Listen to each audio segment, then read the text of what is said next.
கன்னியாகுமரி மாவட்டத்துல நாகர்கோயில் டு திருவனந்தபுரம் ஹைவேல டிராவல் பண்ணக்கூடியவங்க கண்டிப்பா இந்த ஒரு வீடியோவை பாருங்க. பைக்ல எல்லாம் போறவங்க ரொம்ப சேஃபா போங்க. முக்கியமா ரோட்டுடைய சென்டர்ல போகாதீங்க.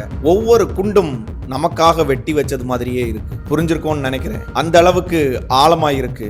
அதுல நம்மளுடைய பைக் விழுந்துருச்சுன்னா லெஃப்ட்லயோ ரைட்லயோ ஏதோ ஒரு பக்கம் நம்ம விழுறதுக்கான வாய்ப்பு இருக்கு. அது மட்டும் இல்லாம சைட்லயும் நிறைய இடத்துல இருக்கு. மழை வேற பெஞ்சிட்டு இருக்கு. இது மட்டும் இல்ல, கார்ல போறவங்களுக்கும் பெரிய பெரிய வாகனத்துல போறவங்களுக்கும் ஒரு சின்ன ரிக்வெஸ்ட் கூட, நம்ம 4 வீலர்ல எல்லாம் போகும்போது அந்த குண்டுல விழுந்தோம்னா வண்டிக்கு தான் பிரச்சனை ஆகும், நமக்கு எந்த பிரச்சனையும் ஆகாது. ஆனா பைக்ல போறவங்க விழுந்தா என்ன நிலைமைங்கிறத நினைச்சு பாருங்க. சோ போயிட்டு இருக்கும்போது இந்த குண்டை பார்த்ததும் உடனே கட் பண்ணாதீங்க. நிறைய பேர் அந்த மாதிரி பண்றீங்க.